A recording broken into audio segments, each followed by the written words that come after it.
The 2015 federal election campaign saw strategic voting coordinated as never before. Joining us now for more on whether it worked, Amara Posian. She is campaign manager with VoteTogether.ca. Mariam Munsef, newly elected Liberal member for Peterborough-Kawartha. And Ali Assasi, newly elected Liberal member for the Toronto riding of Willowdale. And it's good to have everybody here, you back, because we talked to you just before the election day. VoteTogether.ca did some coordinating. We got a little video of yours we want to play off the top, and then we'll come back and chat. Roll it, please. The votes are in. The ballots counted. And the election is over. And Harper, he's gone. Thank you. Thank you. We want to thank you for voting together. So unless anybody is confused about what the intention of your effort was, the intention was to get rid of Stephen Harper, and it worked. And I want to say whether, or I want to ask, I guess, whether what you were doing, tell us what you were doing in the days leading up to the election campaign in the 11 ridings that you had targeted for so-called strategic voting.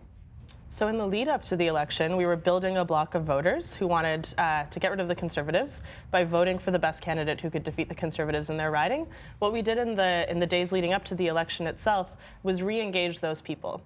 So we had, in our target ridings, we had between 550 to 5,400 vote pledgers, and we used every tactic in the book to re-engage them. So we phoned them, we canvassed and went door to door, we sent out mail, we flyered, we texted. And vote pledgers means what? People who had pledged to vote for the best candidate who could defeat the Conservative. We had engaged them in a recommendation process and said, local polling shows that this candidate can defeat the Conservative. Here's where they stand on the issues. Do you want to back them? And in ridings where the majority of people said yes, we actually got out the vote for that candidate. And of the 11 ridings that you had targeted, how many did the Conservatives hang on to? Just one.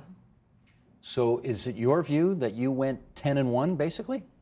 Well, some interesting things happened.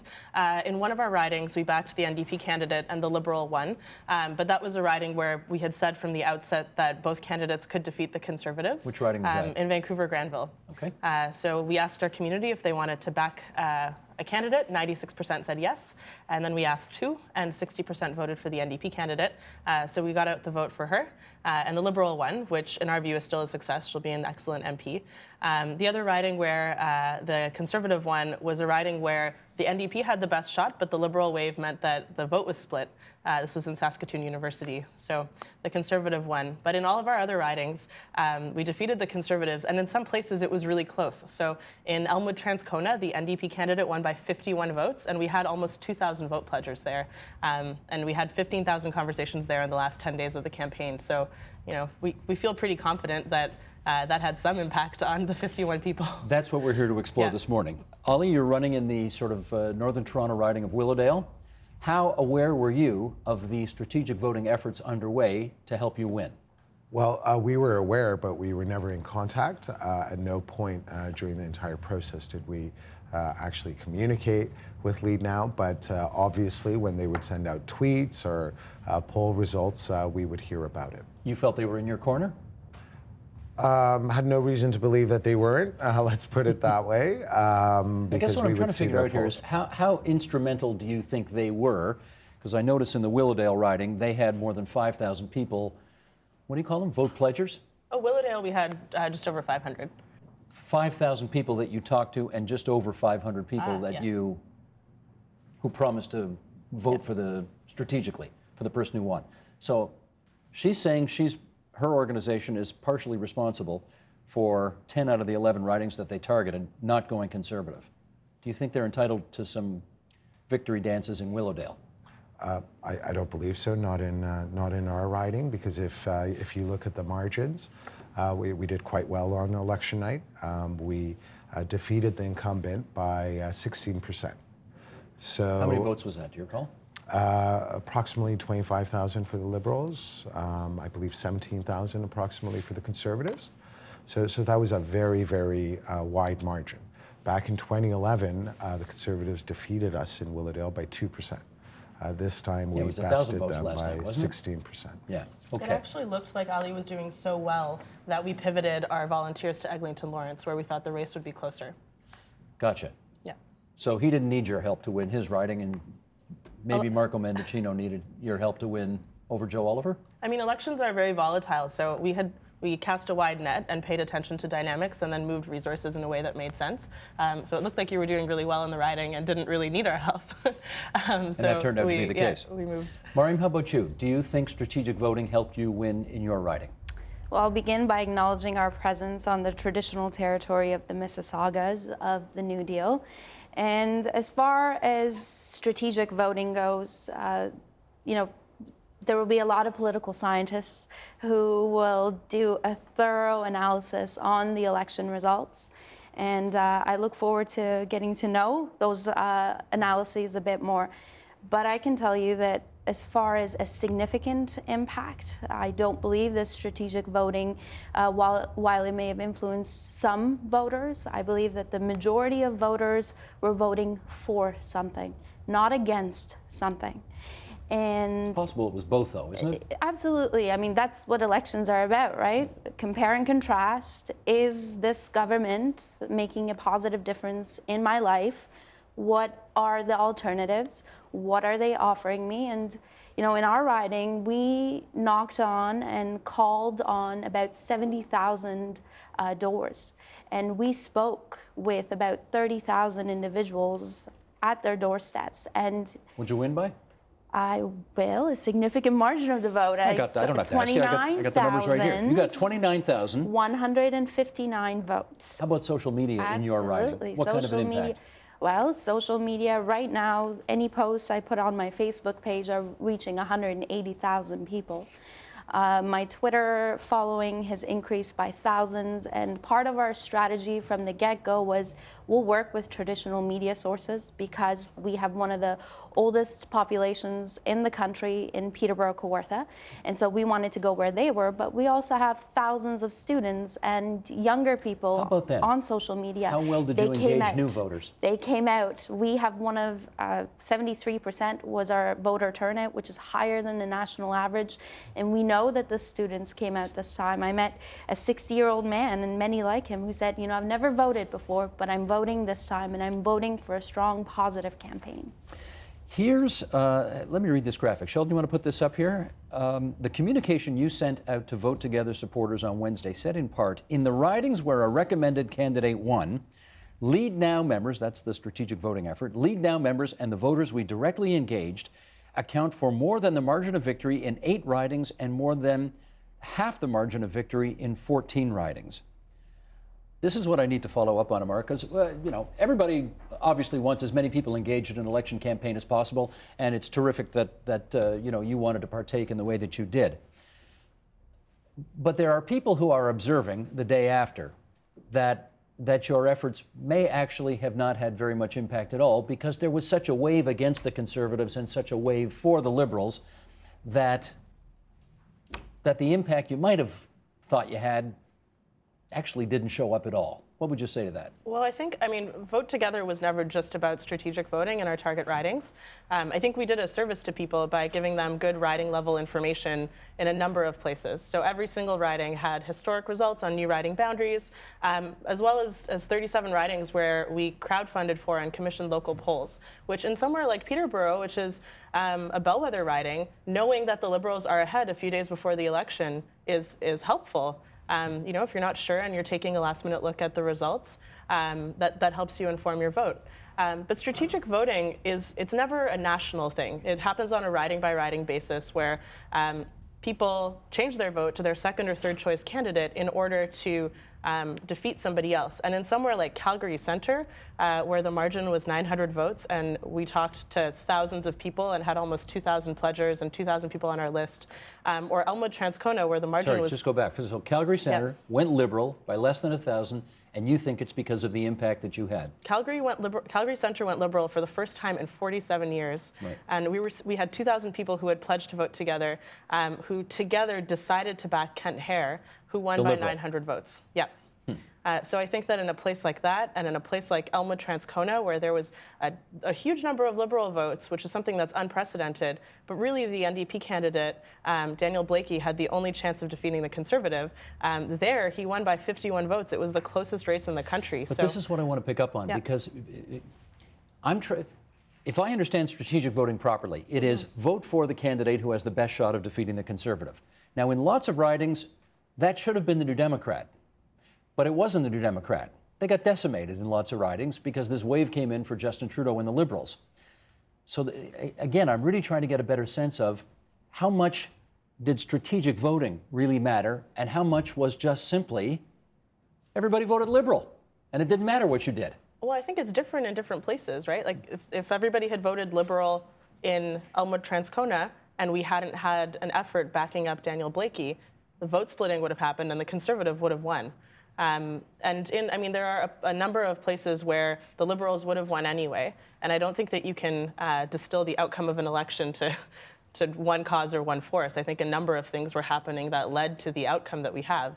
Like, a lot of people wanted change. There were a lot of new voters. I think the Liberals did a really good job of showing that they were a force for change in the country. And yeah, strategic voting was at play too. Ellie, let me ask you this. Is this worth doing? The whole strategic voting effort? Do you think it's worth it? Well, it's worth it when the electorate isn't really engaged in the process, I think. I think what Lead Now did is they took a snapshot of the results from 2011 and just assumed that pretty much those same trends would continue. But what they saw throughout this campaign is, first of all, we had, as was mentioned, youth who were very, very much engaged in this process. You're right. They came out in droves, absolutely. One of the things I like to acknowledge is, really, truthfully, the backbone of my campaign was youth. So if anyone tells me that young people are apathetic, I certainly can't accept that. The second thing is, during the RIP period, the Canadian electorate was very, very much engaged, was paying very, very close attention. They were reading all the policy platforms from the various parties and ultimately decided that real change was really offered by the Liberals. Again, on that youth issue, how much do you think Vote Together's efforts helped bring youth out in ways that they hadn't come out in the past? Well, truthfully, I can't speak to that issue because I'm not exactly sure how they went about running their campaign. But youth were engaged in this campaign. There was no doubt about it. We saw it in the advanced polls where 70%, they were up 70%. And the reality of the matter is the Liberals, the reason why we did so incredibly well is that we essentially grew the pie. It wasn't just like previous elections where, the same people were out voting. There were a whole lot of new voters. And obviously, part and parcel of that was the youth vote. Your riding, it's a new riding, but it's obviously made up of what was previously thought to be one of the single most effective bellwether ridings in the country. In other words, whoever won your part of the province usually wins the government, usually wins the election. And that happened this time too. Liberals took Peterborough-Kawartha, and Liberals are in power nationally. Because it was such a significant bellwether riding, we wanted to go out there and do a little profile of it and get a little closer to the ground. Oh, yeah, so we did that. I remember that. Let's show a little snippet of that, and then we'll come back and check. Sheldon, roll tape, please. I've developed a local jobs plan that's specific to the needs and the assets that we have here in Peterborough-Kawartha, and all the ways that we can make sure that when you graduate from Fleming College, that you find social and economic reasons to stay here. I think it's important to find out what the parties are talking about, what their platforms are. If they're in power, whatever they do will affect me as an individual. A forum poll conducted on September 25th shows a close race, with Liberal Mariam Monsef at 37%, Conservative Michael Skinner at 34%, and NDP Dave Nickel at 24%.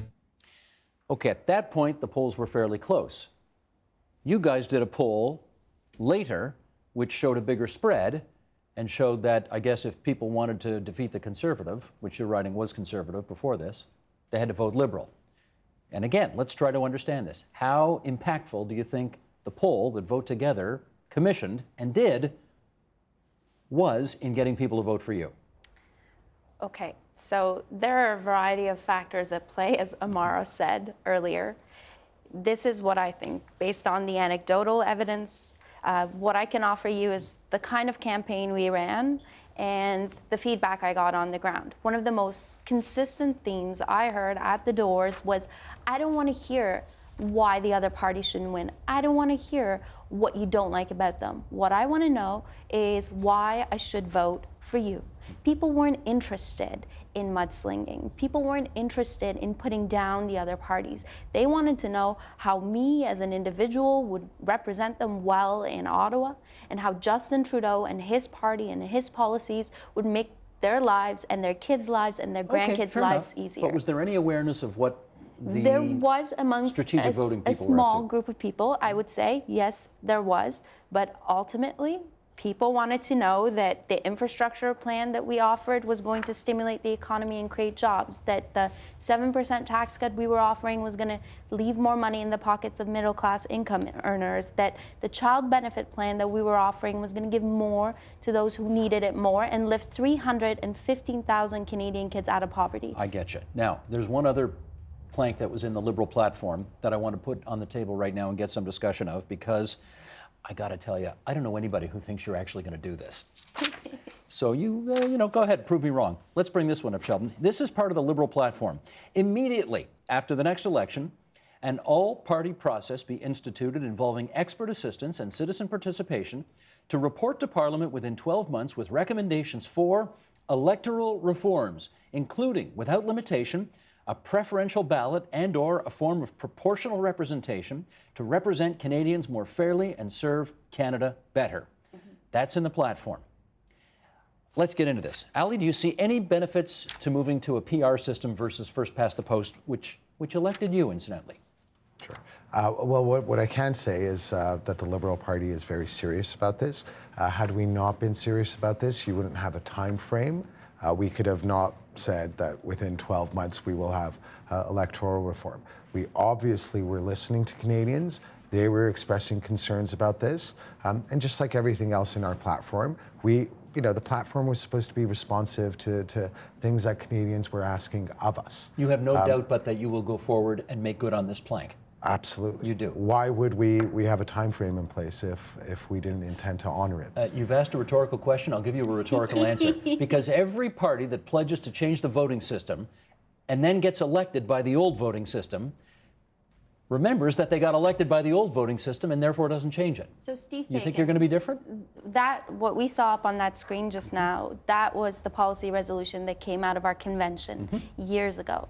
Now, to demonstrate how committed we are to this, that commitment to electoral reform made it in our policy plank around a more open and transparent government. Yep. There were 32 commitments that Justin Trudeau made, and I was in Ottawa when he made them, and one of them was that this will be the last first past the post federal election. I remember him saying it. And you know what? Question is, do we believe it? Well, within 18 months, so what's changed from there, within 18 months, working with an all-party committee and engaging Canadians, we will present the people of this country with another way of electing parliamentarians. What do you intend to do, Amara, to make sure that they make good on that? Well, I'm excited. I'm really excited about this because the only reason we ran the Vote Together campaign was because our electoral system's broken. We are really looking forward to never having to run that again. And at Lead Now, we're about much more than the Vote Together campaign, and we've heard time and again from our community that they want a more fair, proportional system where every vote counts. So starting today, we're starting to engage our community on exactly what that campaign looks like, and you can be sure that we'll be putting pressure on the Liberals for the next 18 months to help them keep good on their promise. Do you have a view on what system ought to be adopted? I know what our community has said, which is that they think that we need a change and that we need something more proportional. Under a Conservative majority government, it hasn't made sense to get super specific with our community. So we're going to do what we do every time we have to make a big strategic decision and start a listening exercise and go to them. Let me ask you, Ali, whether you the first past the post system, which elected you too, gave the Liberals just under 40% of the total votes cast, but 56% of the seats. So you got a disproportionate benefit compared to the total vote and therefore have a majority government. Do you think it makes more sense if you win 39.5% of the votes that you should get 39.5% of the seats? Well, it's not a question you should be putting to me. What we are concerned about here is going out, speaking to Canadians and see what they would prefer. And truthfully, we have no formula as to what electoral reform will reflect. We genuinely want to go out there, listen to Canadians, and adopt a system that they would be comfortable with. Okay, That's why we're saying that we're going to be going out there. We don't know what will happen in that process. You got more than half the votes in your riding, so you're okay. Yes. Regardless, you're okay. You didn't. You got 43%, right? And here I am, sir. Because of first past the post. Yes. So would you prefer next time out to go to some kind of, let's not even say PR, let's say a preferential ballot? Would you be okay with that? I won the Liberal nomination based on a preferential ballot. I would have won it if it was based on the first past the post, and I won it based on a preferential ballot. What I want to clarify here is the Liberal policy platform wasn't something that Justin Trudeau came up with on his own. It's based on feedback coast to coast to coast from Canadians. And this is what Canadians asked for. And I do believe that, especially over the last 10 years, that Ottawa is broken, that something's got to give. And that commitment to electoral reform and finding a new way to elect us is just one example. We need to give parliamentarians better tools. We need to base our decisions on evidence. We need to consider the possibility of online voting and mandatory voting. We need to embrace the youth voice that keeps us in check, and that's why Justin has committed to having a youth advisory committee. I totally get all that. You get everything, Steve. No, I get what you're saying, but I also know that, and I'm not being cynical about this, but the reality is you got a lot of priorities you want to go after. I mean, we don't have to get into them here. You've got infrastructure, you got tax cuts for some, you got tax increases for others, you got missing and murdered Aboriginal women, inquiry you want to set up. You guys have got a lot of balls juggling in the air all at once, and it's not beyond the realm of possibility that you just won't get around to this one. We need to lead in so many ways, whether it's science, whether it's education, whether it's healthcare, or whether it's democracy. And fortunately, Canada has elected hundreds of candidates that they trust to carry out the promises, and I look forward to representing my constituency in Ottawa in such a way. I look forward to having you all back here in 4 years' time to see if any progress was made on this. We'll see. Amara Posian, it's really good to have you on the program once again. Mariam Monsef, Ali Essasi, two newly minted Liberal MPs.